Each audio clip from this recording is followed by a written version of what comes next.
Voilà. Je vais d'abord donner ma réponse tout de suite et on va passer un peu au développement. Je vais essayer de développer. Alors, voici la position de toutes les personnes qui disent qu'une femme peut diriger, peut être leader d'une église, peut être femme pasteur. Amen. Voici l'argument de ces personnes. Alors, je commence déjà par dire que ces personnes se sont basées sur beaucoup de faits historiques. Vous savez, la Bible a été traduite, d'abord l'original, la version hébraïque. Moi, j'ai la Bible ici juive. Donc, il y a certains mots qui ont un peu de connotation un peu juive, mais c'est facile à comprendre. Voilà, donc c'est depuis l'original, la version originale. Et ces personnes tiennent compte de l'approche historique. Il y a d'autres qui vont plus loin, qui disent que dans l'approche culturelle ou culturelle, parce que voici leur argument, le Saint-Esprit n'est pas sexisme, c'est-à-dire ne fait pas de discrimination de sexe entre l'homme et la femme. Donc la femme n'est pas, elle n'est pas, comme on appelle, elle n'est pas placée à côté. Donc la Bible n'est pas misogyne, c'est-à-dire on essaye quand même de mépriser la femme. D'autres vont dire que ceux qui ont traduit la Bible, ils l'ont traduit dans un esprit misogyne ou de sexisme. Voilà pourquoi vous allez voir que dans la tradition des Juifs, la femme ne joue pas le même rôle que l'homme en termes de supériorité. D'autres vont dire en termes d'autorité, parce que faites la différence entre la supériorité et l'autorité. En termes d'autorité, la Bible, par rapport à l'homme et la femme, de la Genèse à l'Apocalypse, la Bible dit que l'homme est le chef de la femme. Donc, vu cet angle-là, ils disent que la plupart des gens qui ont traduit la Bible ont traduit dans ce contexte un peu sexisme pour essayer d'écarter la femme en disant que si le péché entre par une femme, ça ne entre pas une femme. En même temps, ils avancent ces arguments et en même temps, ils sont un peu dans la contradiction parce que s'ils avancent l'argument selon lequel que la Bible est sexiste, ceux qui ont traduit ou fait la mise de traduction ont un peu dû lier et en faveur des hommes, alors pourquoi la Bible aussi met en avant la femme lorsqu'il s'agit de parler de la résurrection de Jésus? C'est les femmes qui annoncent la résurrection de Jésus. Et l'histoire des juges, Déborah, cette femme qui a été saisie par Dieu, voilà, pour établir l'ordre, caractérisée par l'esprit de conquérante, voilà, lorsque les hommes avaient échoué, Dieu a saisi une femme.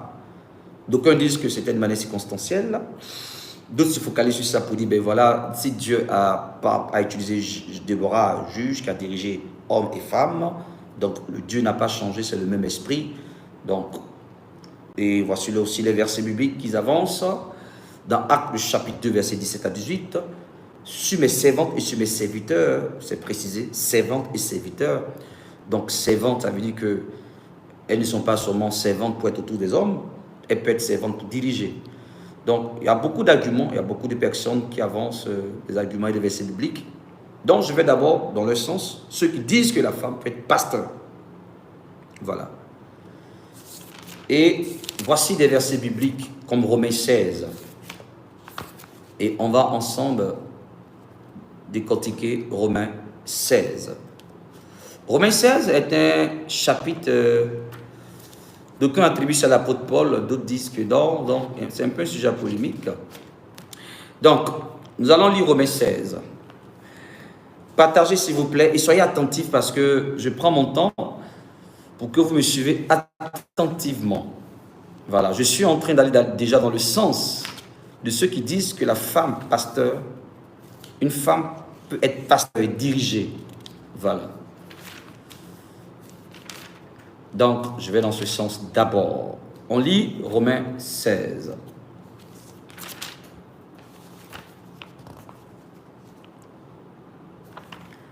Copiez le lien, partagez s'il vous plaît dans tous les groupes. Copiez le lien, partagez dans tous les groupes. Romains 16.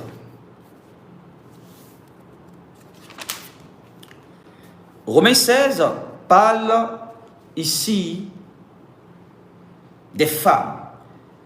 Je crois que sur combien de personnes qui l'apôtre a salué, je ne vais pas compter, mais plus d'une dizaine, il y a au moins 8 femmes. 8 femmes, on va essayer de compter à cause du temps, je vais le verser rapidement. Romains 16. Je vous présente Phoebe, notre sœur, Shamash, c'est-à-dire diacre. Shamash, ça veut dire diacre en hébreu. De l'assemblée du Sanchéré, qui était une ville de la Corinthe, afin que vous lui fassiez bon accueil dans le Seigneur comme il convient au peuple de Dieu à le faire. Et donnez-lui votre aide là où elle peut avoir besoin de vous, car elle a été une aide précieuse pour beaucoup de gens, dont moi en particulier. Saluez Priscille et Aquila, c'est un couple, je précise. Priscille et Aquila, mes compagnons de travail pour le Messie Yeshua, ils ont risqué leur tête pour me sauver la vie. Et ce n'est pas moi seul qui les remercie, mais également toutes les communautés messianiques parmi les païens saluent de ma part et l'assemblée qui se réunit dans leur maison. Donc c'était un couple. Et l'église de maison était dans les maisons. Voilà, un couple, voilà. Salut mon cher ami Épiénette, qui a été le premier dans la contrée de l'Asie, c'est de l'Asie mineure, à mettre sa confiance dans le Messie. Salut Myriam, qui a travaillé dur pour vous. Salutations à Andronicus et Junias. Au verset 8, un sujet polémique parce que plusieurs personnes disent, selon les téléjoints, et beaucoup vont sur les nets et qui tapent et qui lisent les commentaires des personnes et qui disent que, selon les recherches bibliques, qui n'est pas vérifié par un verset biblique, qui disent que Junias, Andronicus étaient des apôtres. Mais nulle part c'est écrit qu'ils étaient des apôtres dans les Écritures. Dans la Bible juive, je continue. Salutations à Andronicus et Junias, des parents à moi qui ont été en prison avec moi. Leur renommée n'est plus à faire parmi les émissaires. Ils ont mis leur confiance dans le Seigneur avant moi. C'était des personnes qui avaient déjà connu Jésus avant même l'apôtre, donc il a reconnu leur ancienneté. Salutations à Ampliatus, mon cher ami dans le Seigneur. Salutations à Urbain, notre compagnon de travail pour le Messie. Et mon cher ami Stachis. Salutations à Apelles, dont la confiance dans le Messie a fait de ses preuves. Salut ceux de la maisonnée d'Aristobule. Salut mon parent Hérodion. Salut Tryphène et Tryphose, deux femmes qui travaillent dur pour le Seigneur. Salut ma chère amie Percy, une autre femme qui a beaucoup travaillé pour le Seigneur. Salut Rufus, choisi de Dieu et sa mère qui a été une mère pour moi aussi. Donc je précise et je souligne que le thème qui nous réunit ne dit pas qu'une femme ne doit pas servir Dieu. La preuve, l'apôtre Paul mentionne clairement, la Bible écrit, des femmes qui ont travaillé dur pour le Seigneur. Mais le thème qui nous réunit parle d'une femme qui dirige à la tête. Quand je vais finir, je vais donner mon commentaire sur la base de ces versets que je suis en train de vous lire. Alors on continue rapidement. Saluez à Saint-Crite. Plaignons MS, Patrobas, MS et les frères qui sont avec eux. Saluez. Bon, on va arrêter de saluer à cause du temps. Saluez-vous les uns les autres. Donnez un baiser toutes les assemblées. Voilà, ok. Nulle part il est écrit, je vais lire jusqu'au verset 27. Timothée, mon compagnon de travail, vous salue ainsi que Lysius, Jason et Sosipater, mes parents. Je vous salue dans le Seigneur, moi, Tertius, qui écrit cette lettre. Voilà. Donc les gens disent que cette lettre provient de Tertius, d'autres disent non, que c'est l'apôtre Paul. Je disais au départ que la partie de Romains 16, cette épître, d'aucuns revendiquent que c'est Tertius, c'est écrit ici noir sur blanc, d'autres disent que non, c'est l'apôtre Paul, et Tertius, qui a été celui qui a été mandaté pour envoyer la lettre, a signé, bon, un sujet polémique. C'est pas ça le plus important, hein, que ce soit Tertius, voilà.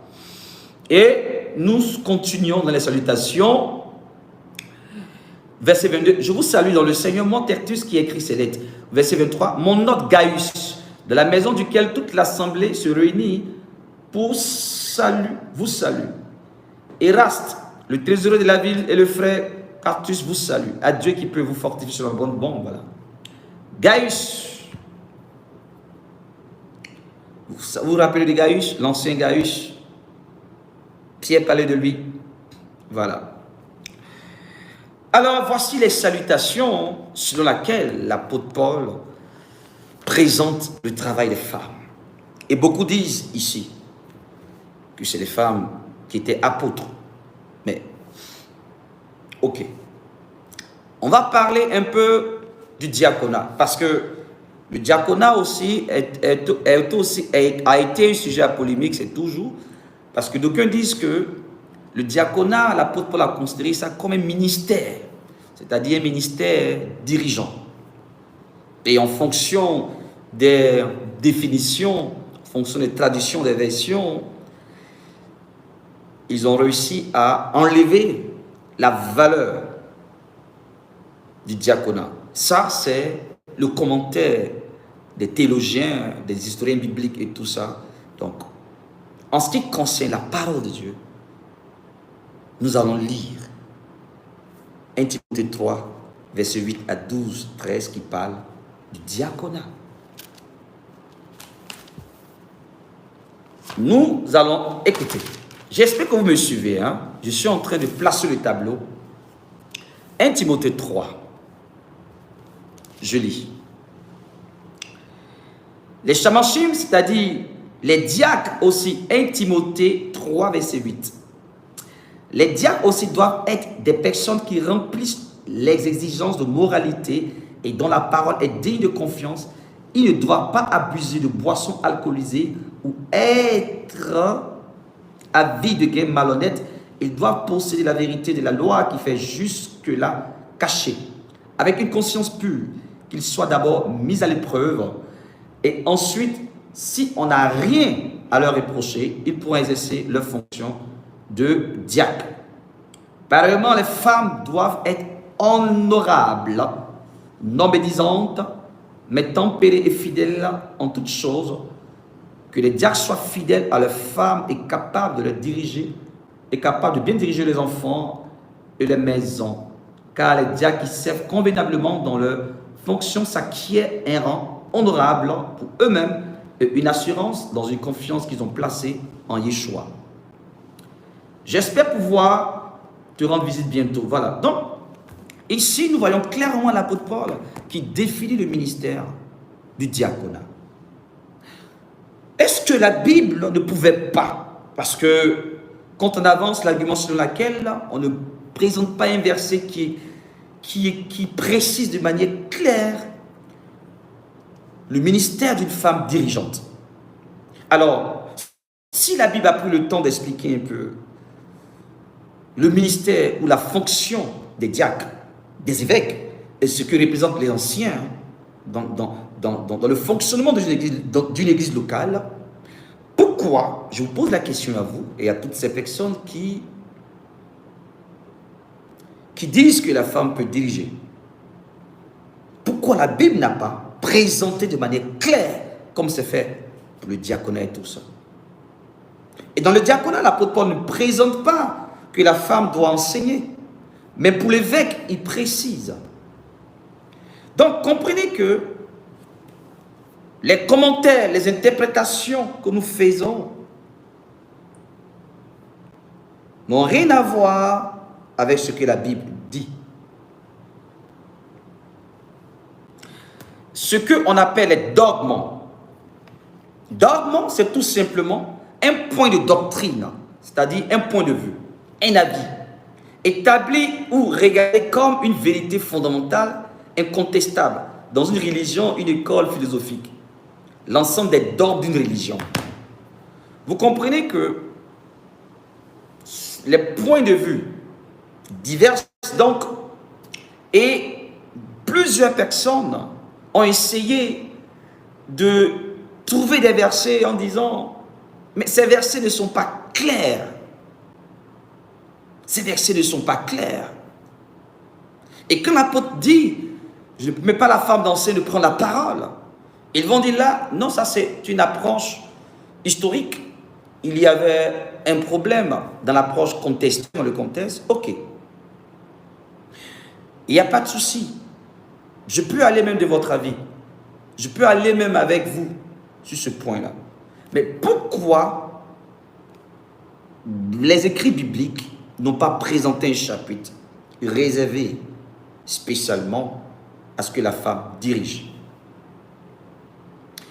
Il y a un de mes fils qui est intervenu hier dans le débat, qui a vraiment très bien intervenu, comme tout le monde, mais il a fait vraiment une intervention remarquable, je crois qu'il me suit.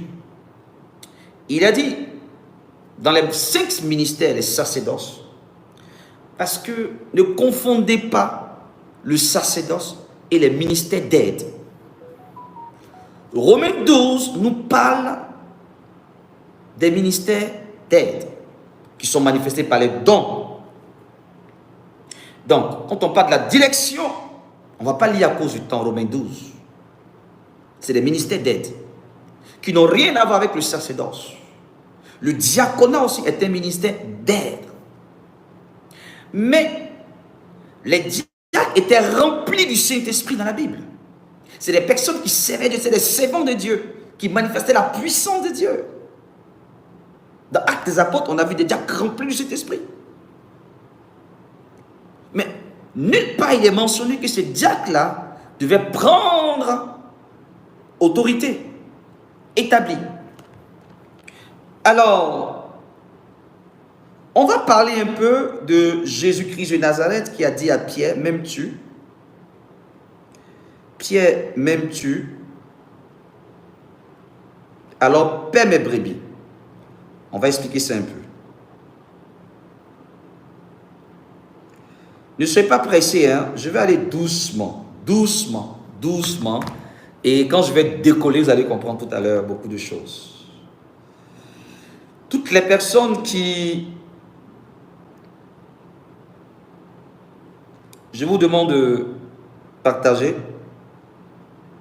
Partager. Jean 21, verset 16.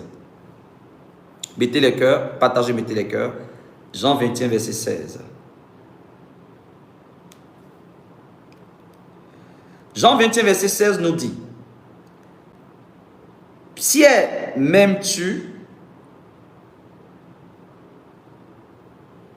Et les gens disent, mais pourquoi Jésus n'a pas demandé cette question à une femme? Parce qu'il y avait des femmes aussi dans le lot des disciples, mais qui n'étaient pas mentionnées comme des femmes disciples.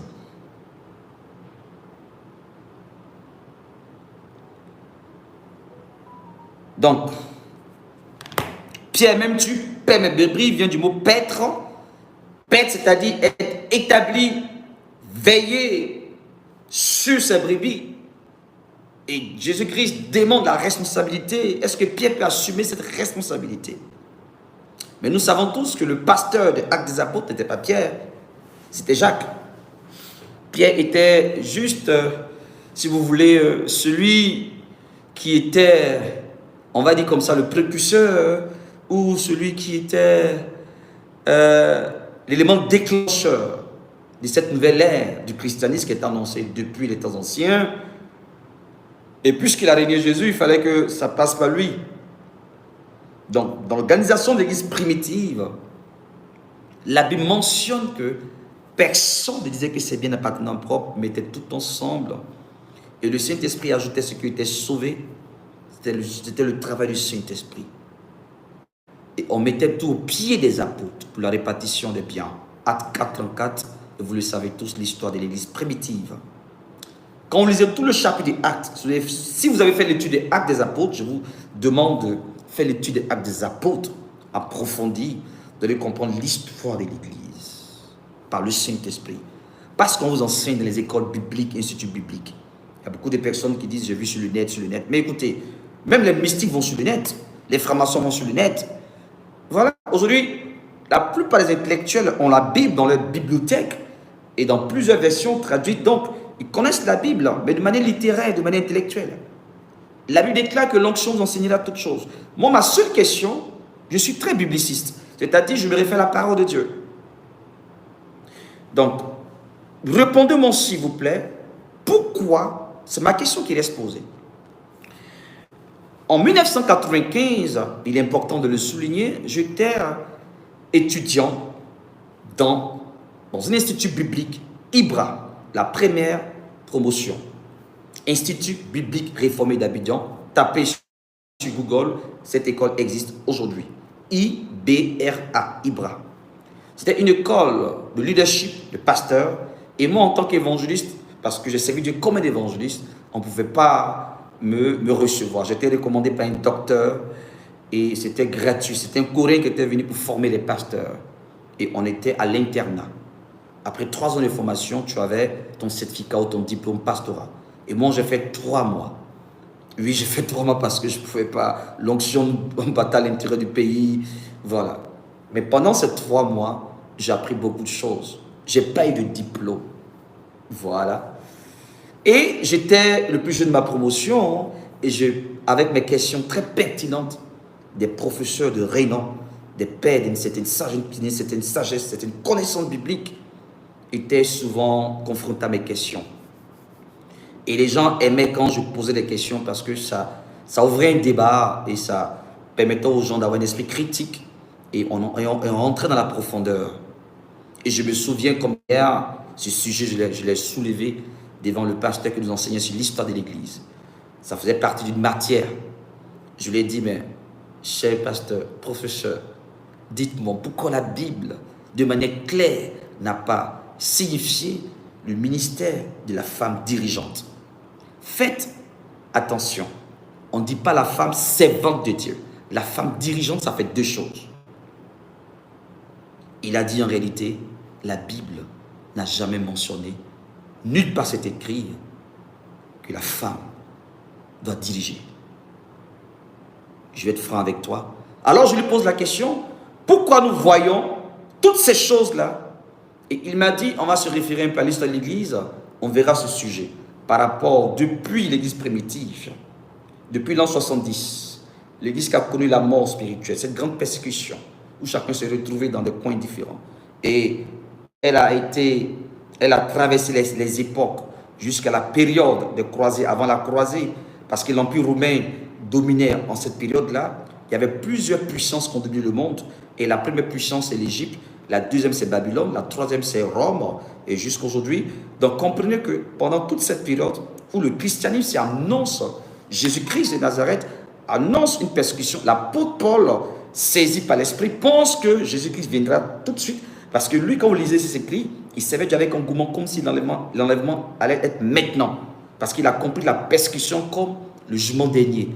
Mais la parole de Dieu a fait son parcours jusqu'à ce que les Romains mettent la main sur les papyrus. Et comme on arrive à canoniser les écrits jusqu'à ce qu'on retrouve 66 livres, et on a fait ces études-là. Ce n'est pas l'ordre du jour, hein. Je vous donne juste un aperçu.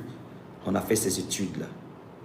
Alors, il va ressortir que cette tendance, il a précisé, cette tendance vient d'une religion christianisme et qui a commencé à rentrer dans les mœurs parce que la Bible a été d'abord traduite avant qu'on reçoive la version française. Elle a eu déjà un voyage au niveau du monde anglophone. Voilà. Donc, il y a eu beaucoup de choses qui se sont faites. Donc, les dogmes ont commencé, les points de vue au niveau de la doctrine. Et la Bible a commencé à avoir beaucoup d'interprétations. Mais ces interprétations n'étaient pas vraiment fondées sur des écrits bibliques de manière spécifique. Comme je viens de le dire tantôt, l'apôtre Paul a précisé sur le ministère diaconal des anciens et de l'évêque, mais jamais il a parlé de la femme dirigeante. Ça n'existe pas dans la Bible. Et je mets tout professeur de théologie, que tu sois docteur en divinité de l'école théologique de renom du monde, je te mets à défi. Et toutes ces femmes et tous ces hommes qui soutiennent, envoyez vos docteurs, envoyez vos pasteurs, ce n'est pas de la prétention, je parle calmement, on n'est pas là pour rentrer dans la tendance des hommes, on est là pour éclairer à la lumière de la parole de Dieu. À un moment donné, ayons l'humilité de reconnaître nos erreurs, de reconnaître qu'on a fait rentrer les dogmes, nos pensées, les tendances en fonction de l'évolution du monde. Parce qu'on s'est dit, si on veut tellement appliquer la Bible, la société qui est en train de se développer va voir d'un œil de sexisme, d'un œil de misogynie, d'un œil... Non, non, non, non, non. La Bible est la parole de Dieu. On ne doit pas l'adapter à la civilisation, non. On ne doit pas l'adapter à notre façon de vivre, non. Dieu est esprit. Et ceux qui doivent l'adorer en esprit, en vérité. La parole de Dieu est la parole de Dieu. Je mets à défi tous les docteurs, tous les pasteurs, tous les pères. Ils ne vous diront jamais, dans un verset biblique, de manière précise, que la femme est appelée à un ministère dirigeant. Jamais. Ils ne pourront jamais vous montrer un verset biblique. Ils vont seulement vous faire comprendre que le Saint-Esprit n'est pas masculin. Mais il ne s'agit pas de cela. Il ne s'agit pas de cela. Il ne s'agit pas du fait que le Saint-Esprit ne doit pas se manifester dans la vie des femmes. Il s'agit, est-ce qu'une femme doit diriger une église, un ministère quelconque, avoir une position d'autorité? Non. Pas en termes de supériorité, nous sommes tous égaux. Mais en termes d'autorité, l'homme reste le chef. Donc, j'ai fini un peu cette petite démonstration historique par rapport à ma petite expérience de l'école biblique et tout ce que vous venez d'entendre. J'ai lu quelques versets bibliques. Maintenant, je suis en train de vous dire ma position, vous l'avez déjà compris. Aucun verset biblique ne montre, depuis la Genèse jusqu'à l'Apocalypse, la femme qui doit diriger un ministère. Alors, selon Éphésiens chapitre 4, verset 11, aux uns comme apôtres, comme prophètes. Quelqu'un me disait, mais la Bible est la Bible, pourquoi s'il y avait ministère des femmes, elle dit aux uns, aux unes. J'ai commencé à sourire, mais une très belle remarque. Ben oui, la Bible est la Bible. Aux uns, pas aux unes. Aux uns, aux autres, comme apôtres. Prophètes, docteurs, évangélistes. Alors, il y a des ministères d'autorité. On peut accorder à la femme le ministère de prophétesse et le ministère d'évangéliste. Et même là, le côté prophétesse, il faut préciser. Écoutez-moi très bien. Qu'est-ce que nous voyons? Je veux parler un peu des tendances. Cet enseignement démoniaque, c'est de l'hérésie qui empoisonne le christianisme aujourd'hui et l'Église. Montrez-moi dans un seul verset biblique les cérémonies dites d'ordination, où on réunit des personnes les habillent en toge, surtout des femmes, après avoir fait des moments de 3 mois, 1 an, 2, 3 mois de formation biblique, on les habille en toge, en soutane, et un pasteur vient les oindre pour dire que maintenant tu es pasteur. Et d'autres même on met huile sur les mèches. Mais c'est grave ça, on désacralise le sacré. Ce qui n'est même pas naturel, l'artificiel, le sacré sur l'artificiel. Quand tu vas parler, on va dire non, tu es extrémiste, Dieu regarde le cœur. Dieu n'a pas dit ça. Mais pourquoi voulez-vous tordre la parole de Dieu? Pourquoi voulez-vous tordre la parole de Dieu? Montrez-moi dans la Bible où Dieu nous parle d'une cérémonie de consécration, d'ordination. L'église primitive a-t-elle consacré ces femmes avec huile? La seule fois où la Bible révèle le caractère de l'huile sacrée, c'est par rapport à la maladie spirituelle. Et on donne cette habilité aux anciens. Et c'est Jacques qui nous dit, si quelqu'un parmi vous est malade, qu'on prenne l'huile d'olive, l'ancien. Mais Dieu ne présente pas le caractère de consécration de l'huile. La Bible représente cela par rapport aux objets qui devaient être consacrés dans l'Ancien Testament et les rois. Mais quelle est cette tendance de consécration ou d'ordination? La consécration encore, c'est un peu discutable. Mais je laisse la consécration et je vais à l'ordination. Des femmes surtout. Et quand on finit de les ordonner au pasteur, au cours d'une cérémonie où on invite la famille, on fait une fête, alors maintenant le pasteur lui dit, ou son père spirituel soi-disant, ma fille, tu es prête à aller ouvrir l'église. Mais c'est grave ça. C'est anti-biblique, anti-doctrinal. Et beaucoup de femmes vont ouvrir des églises ou ministères et elle s'établit sur des personnes. Mais c'est démoniaque, c'est anti-biblique. C'est un danger. Vous envoyez ces femmes à l'abattoir. Toutes ces femmes dont l'apôtre Paul a salué, c'était des compagnons. Elles n'avaient pas le caractère de diriger. Quand on parle de Priscilla et d'Aquilas, l'italien, c'était un couple. Ils ont même connu le servant de l'apôtre Paul.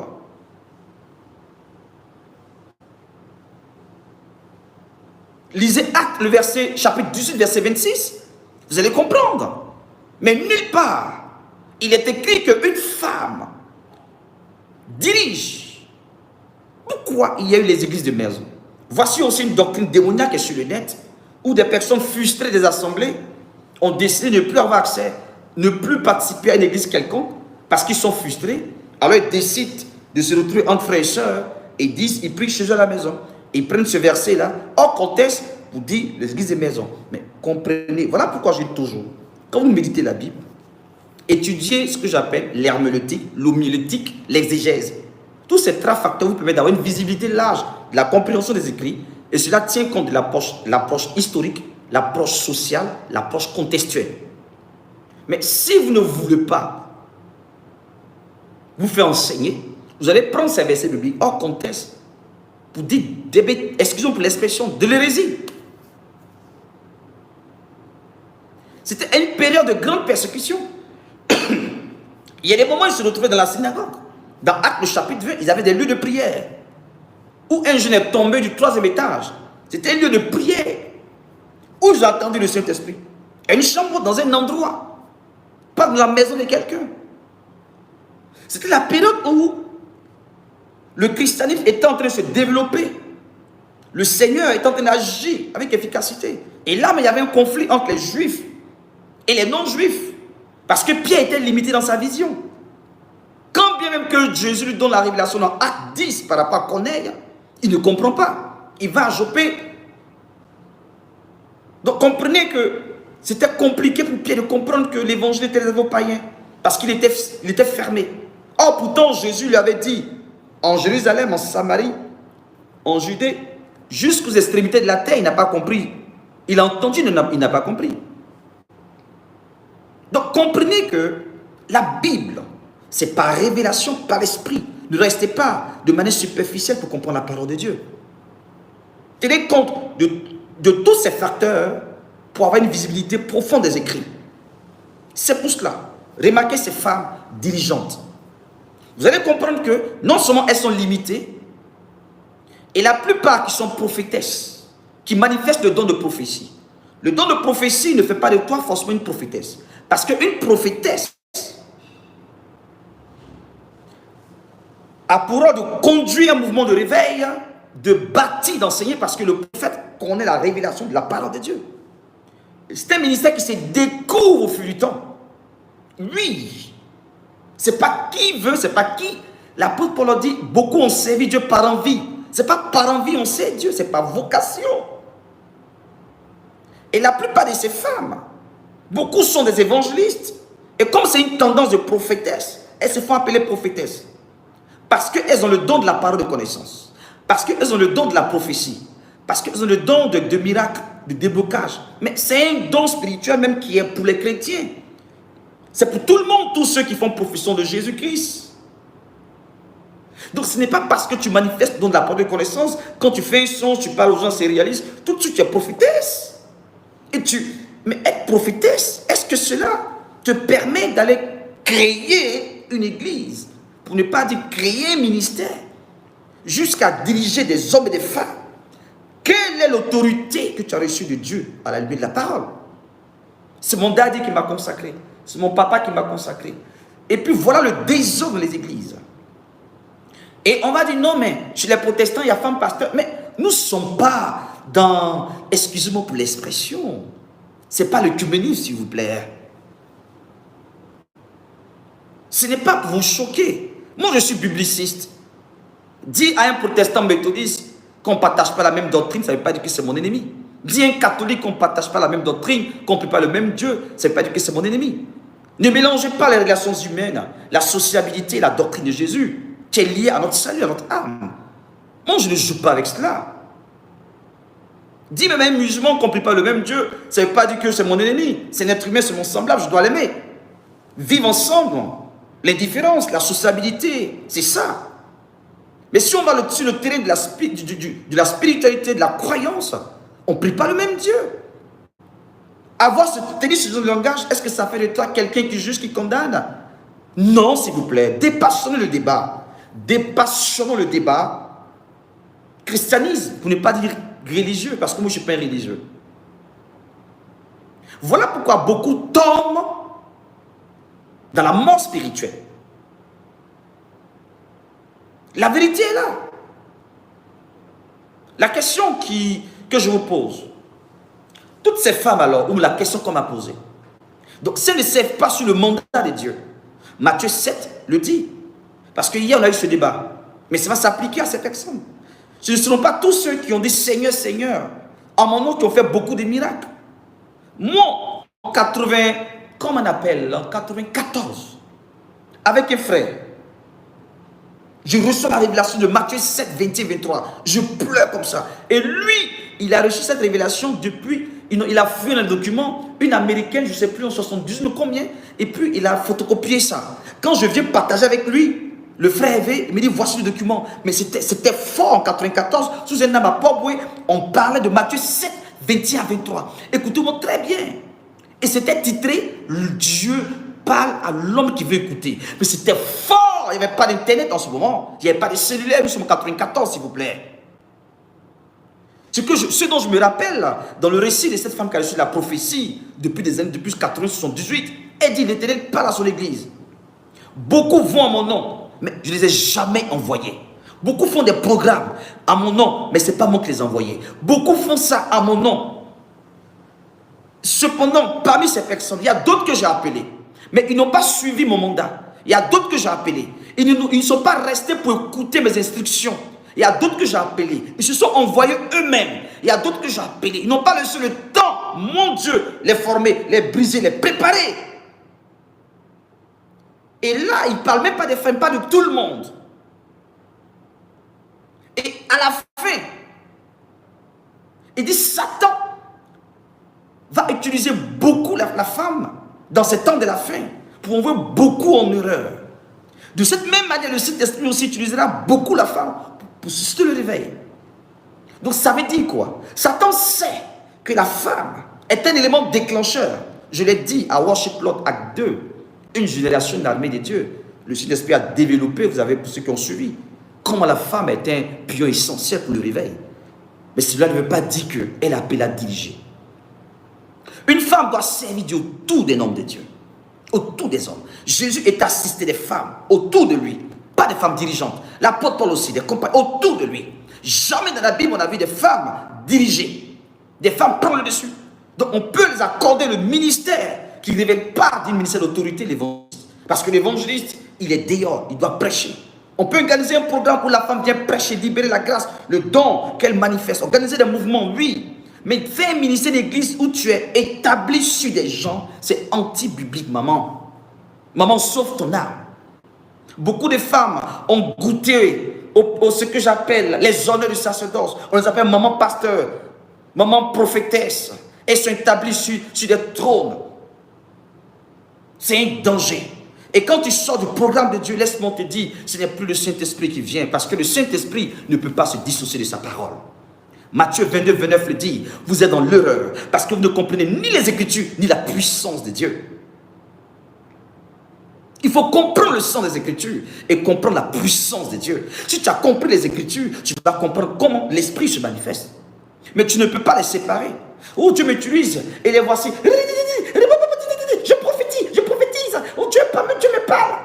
Ils sont jaloux, vous les hommes, Dieu vous parle. Il ne s'agit pas du sexisme. On n'est pas sexisme, on n'est pas misogyne. La Bible, c'est la parole de Dieu.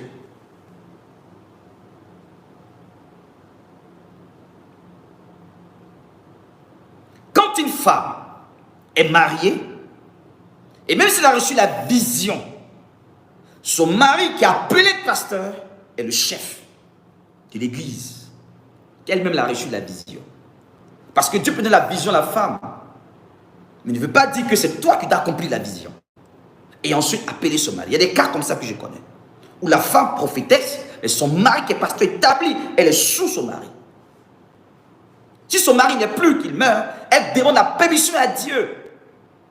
Mais elle n'a pas le droit de s'établir si elle est pasteur autour. Elle donne l'autorité à ses pasteurs des hommes. Et elle est toujours à côté. Maintenant, s'il n'y a personne, tu ne peux pas diriger. Et des femmes, le monsieur est décédé. Mais je pose la question à ces femmes. Parce que l'église a rendu beaucoup de femmes pasteurs. Parce que le monsieur est pasteur, on l'appelle maman pasteur. Est-ce qu'elle a été appelée? Est-ce qu'elle a été appelée? Et s'assoit à côté de son mari. Parce qu'ils sont une seule chair. On ne peut pas les séparer. Vous connaissez, est-ce que vous savez la loi spirituelle? Si elle est appelée au sacerdoce, il n'y a pas de souci. Mais si elle n'est pas appelée, elle est dans l'assemblée. On l'honore en tant que la femme du pasteur. Elle a cet honneur, mais pas à côté de l'homme. Comme si elle est appelée au sacerdoce. Là, nous sommes dans la présence de Dieu, on n'est pas dans le foyer là. On est devant Dieu, la présence de Dieu, le sacré, le sacerdoce.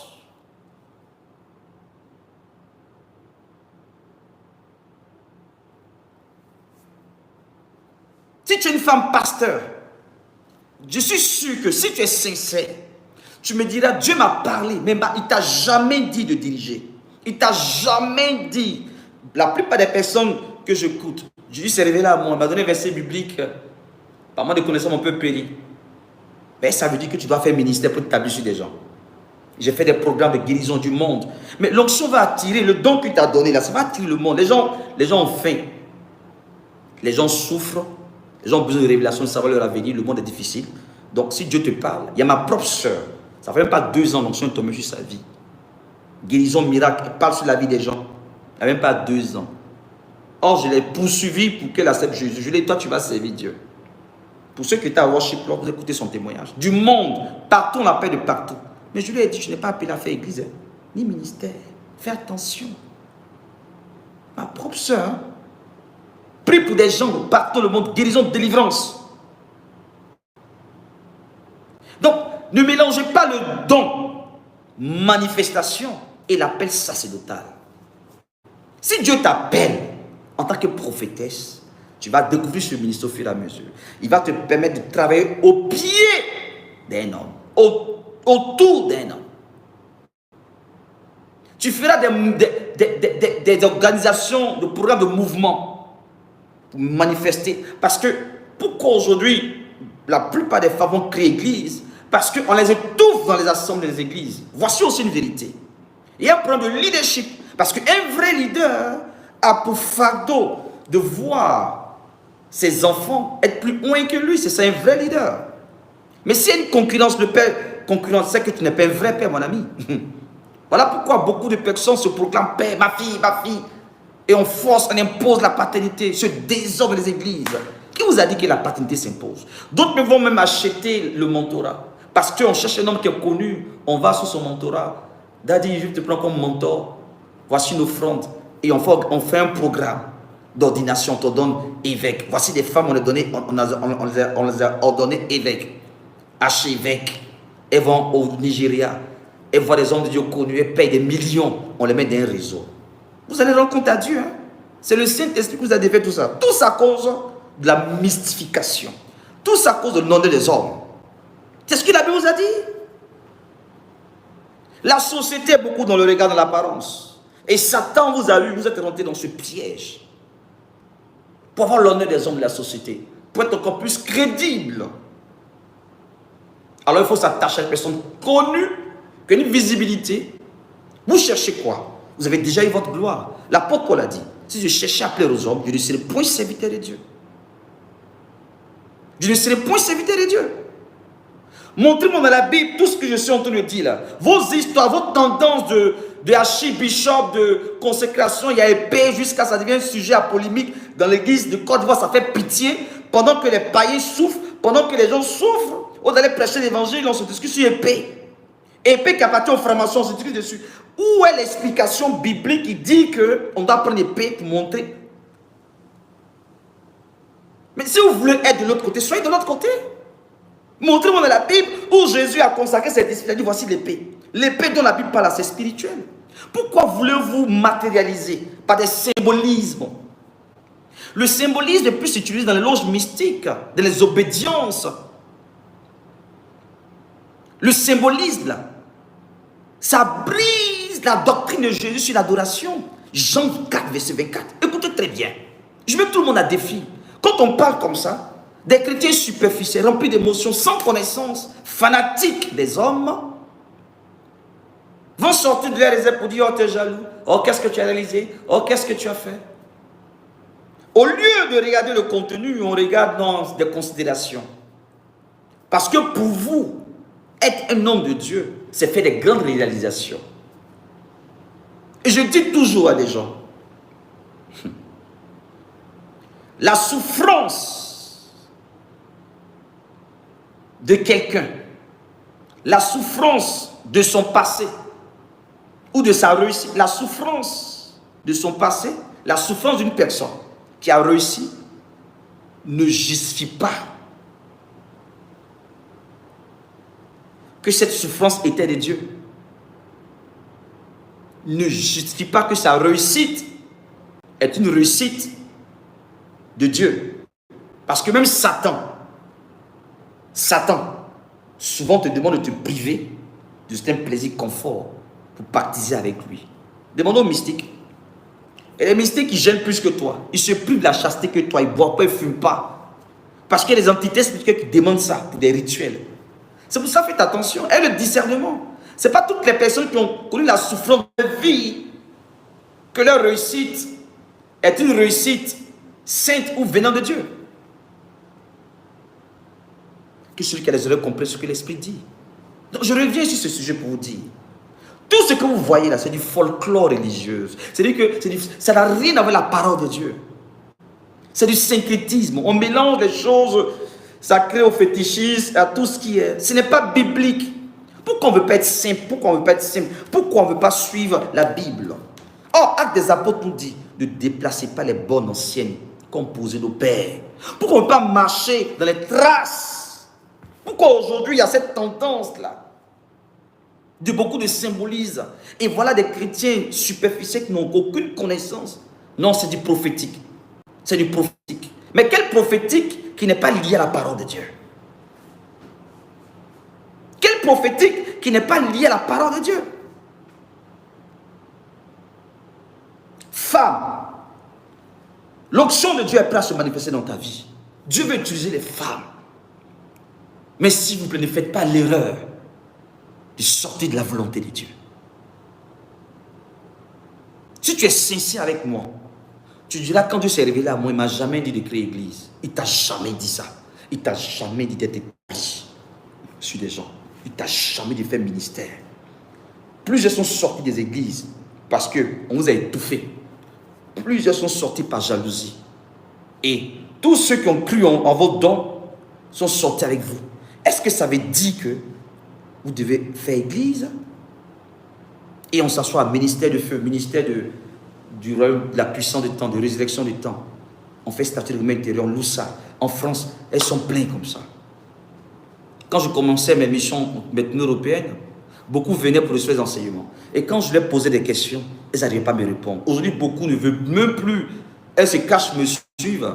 Elles ne veulent même plus assister à mes programmes. Mais je leur dis la vérité. Il y a d'autres qui ont reconnu, qui ont dit, il y a d'autres, mais leur ministère s'est fermé. Il y a d'autres qui ont eu des problèmes, maladies, beaucoup de complications dans leur vie, divorce dans leur vie. Enfin, beaucoup de... Parce que tu vas sur un terrain qui ne t'appartient pas. En fait, tu n'es pas préparé à ça. Tu n'es pas appelé à ça. Le sacerdoce, là, les démons qui attaquent, si tu manifestes les dons spirituels, ce ne sont pas les mêmes démons quand tu attrapes le sacerdoce auquel tu n'es pas appelé. Hein. Les entités qui attaquent le sacerdoce, le ministère dirigeant. Demandez à l'apôtre Paul. Il dit, une grande porte d'un accès efficace m'est ouverte. Mes ennemis sont nombreux. Vous pensez que le sacerdoce c'est un jeu? Vous pensez que c'est un plaisir? Ah, je comprends. Vous avez commencé à goûter aux honneurs du sacerdoce. C'est-à-dire les offrandes, la dîme. Ah, c'est pour cela vous ne voulez plus quitter le pouvoir. Maman pasteur, la prophétesse, j'ai souffert. Tes fidèles vont te conduire en enfer. Tes enfants spirituels, là, eux, ils sont là seulement. Parle sur ma vie. Prophétise, maman. Et voici comment elles vivent leur vie. Prophétie. Ce n'est pas prophétie, c'est causerie. Elles n'arrivent pas à construire, elles n'arrivent pas à bâtir. Et quand elles ont des problèmes, elles appellent les pasteurs. Viens former mes enfants. Non. Ton père spirituel n'est pas là pour former tes enfants. Toi-même, Dieu t'a appelé, donc il faut les former. Le problème, c'est ça, à faire des dîmes offrandes. Ma fille, j'ai vu hier là, tu as fait un son. Oui, maman, c'est vrai. Ok, le père d'offrande, il y a une sorcière, oui, tant. Leur vie est définie ainsi. Dimanche, elle ne prêche pas. Il n'y a pas de prédication qui bâtit, qui construit. Elle ne sait même pas prêcher. C'est-à-dire qu'elle sort du contexte. Ni que, on ne voit pas la tête, on ne voit pas la queue. Elle mélange tout. Et puis tout le monde dit Amen. Viens, Dieu me dit, voilà, à mon acclame. Tant. Voici, aujourd'hui, ces ministères, comment ils sont définis. Pour améliorer votre vie par des révélations. Et qu'est-ce qui prouve que ces révélations sont toujours du Saint-Esprit? Parce que le Saint-Esprit, ne peut pas rester là où la parole n'est pas, hein? Quand c'est comme ça, l'Esprit de Dieu s'en va. C'est l'Esprit de divination qui vient vous faire croire que le Saint-Esprit est avec vous. Et elle devient arrogante. Jézabel commence à se manifester. J'ai vu une. Voici mèche. Les 13 mèches là, long là. Jusqu'à ici. Et puis la porter, je suis plaqué comme ça. Plaqué. Et puis elle arrive derrière la chair. Et puis on écrit apôtre, ministère, temps. Il y a du monde. Il dit, c'est quoi tout ça là? Et puis toi, tu es intellectuel. Tu es assise là. Tu es une femme plaquée comme ça. Comme si elle va dans un bar. À un date avec un païen plaqué comme ça. Toutes ces formes-là sont dessinées. Parce qu'elle prophétise des choses vraies. Tu dis non, c'est ma maman, c'est la prophétie, vous êtes jaloux. Aujourd'hui, c'est la tendance. Beaucoup mettent les téléphones, elles font direct. Et puis elles rencontrent des hérésies. Dieu, c'est le cœur. On laisse, ils sont jaloux. Ma fille appelle, voilà, Dieu me dit. Et comme vous êtes dans ces choses-là, effectivement, l'esprit de la divination va vous accompagner dans ça. Et voici le désordre qui est répandu dans le monde évangélique. Et c'est la tendance. Et même quand on regarde même ces chants, ces femmes chantent, on a, oulala, cette tendance de gospel. Il n'y a pas de différence entre elles et les artistes américaines qui font la R&B. Regardez gospel, la chaîne gospel. Là. Mettez, vous allez voir les jeunes filles, cette tendance-là. Au fait, c'est des enfants de la sirène des eaux pour diluer la crainte de Dieu dans le cœur des jeunes chrétiens. Nous, à notre temps, quand on avait 15 ans, tu me diras, c'est pas la même époque. Quelle même époque? Quelle même époque? La seule différence, c'est Internet. Sinon, le monde ne change pas. Il n'y a rien de nouveau sur le soleil. Donc, quand on parle comme ça, on dit non, ce n'est pas la même époque. C'est pas la même époque. Notre époque a évolué. Donc, la Bible là, doit s'adapter à votre époque. C'est ce que vous êtes en train de me dire. Arrêtez, non? Corrigez les gens par la crainte de Dieu. Non, Dieu regarde le cœur. Donc, si il n'y a pas de différence de l'apparence, alors soyez païens. Parce que nous, les chrétiens, là, Dieu nous donne par l'esprit notre façon de nous habiller, notre façon de parler, notre façon de penser, pour qu'on sache qu'on est différent de ceux qui ne sont pas croyants. Et ils doivent nous imiter. Mais si en apparence, dans le langage, on est pareil, à quoi ça sert de dire que nous sommes la lumière? On va éclairer comment on se ressemble. Ce qui fait que notre présence ne produit plus la crainte chez les païens, parce qu'on a le même langage, le même accoutrement, le même style. Et voilà le langage des autres, des rusés. On veut les gagner. Il faut se faire grec, gagner les Grecs. Tu comprends ce que l'apôtre Paul a voulu dire dans ce contexte-là? Tu comprends? Vous sortez des versets hors contexte pour satisfaire, pour justifier votre vie. L'apôtre Paul a dit dans la parole. Ce n'est pas parce qu'on dit le péché surabonde qu'on doit pécher. Ne vous conformez pas au siècle présent. Tous ces versets bibliques-là, vous ne faites rien avec ça. Hein? Ça va chauffer au ciel. Hein? Moi, je fais ma part. Je ne le dis pas parce que je suis mieux que toi. Je ne le dis pas pour que tu penses que je suis saint. Je prêche la parole de Dieu. Et on doit tous se révéler la parole de Dieu. Révéler la vérité biblique. Tous ceux qui écoutent mes vidéos, si Dieu te touche, Dieu t'a dit que le Seigneur me parle.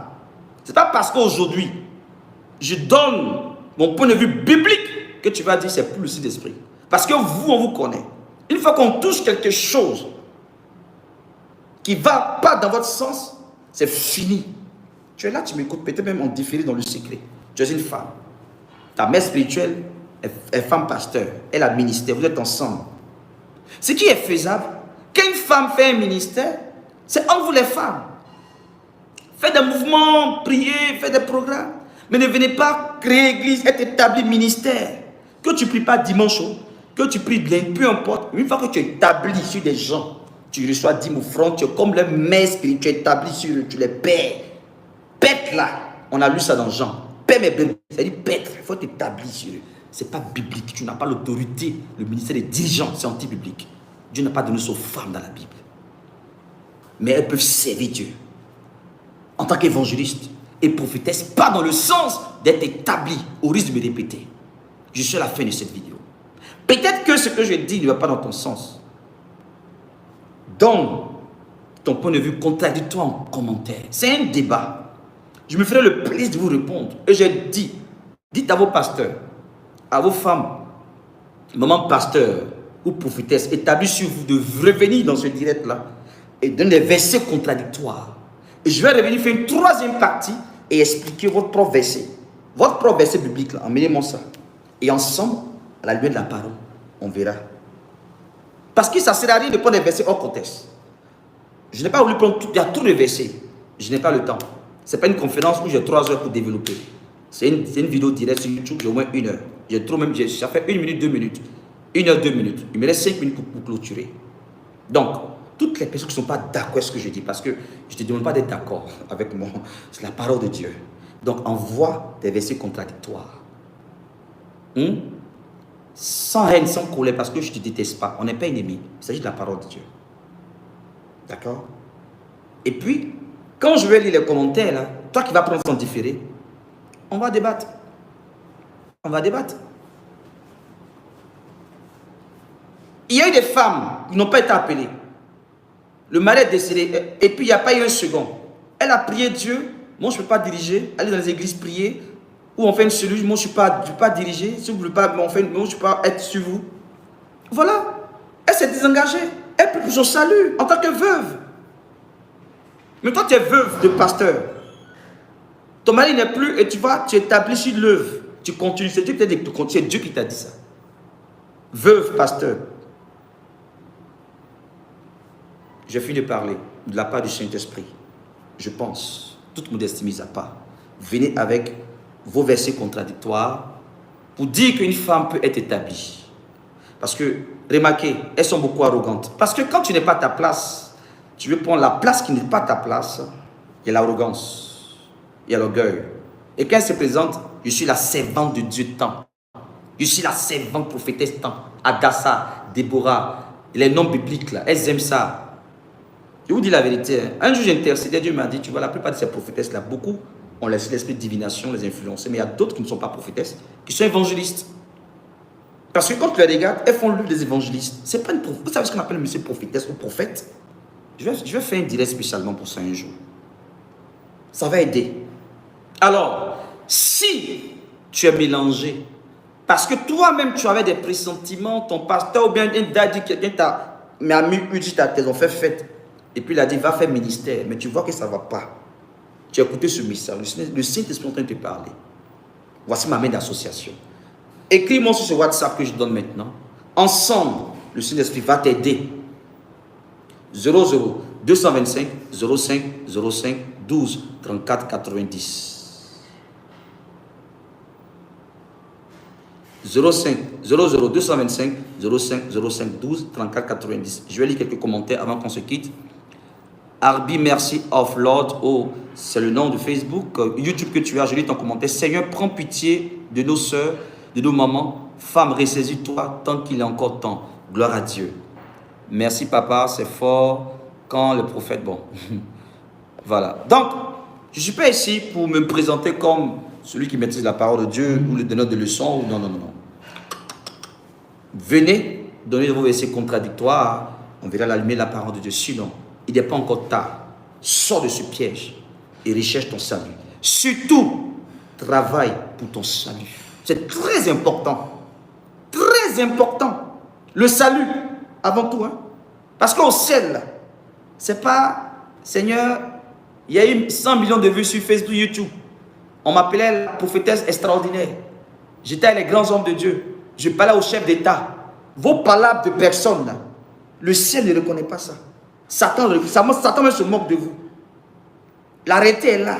Gagnons des âmes à Jésus. Et pratiquons la parole de Dieu. Authentique. Pas de complaisance. Non. La Bible n'est pas là pour faire la complaisance. Ou c'est ça, ou c'est pas ça. C'est tout. C'était votre serviteur. Shalom. Partage.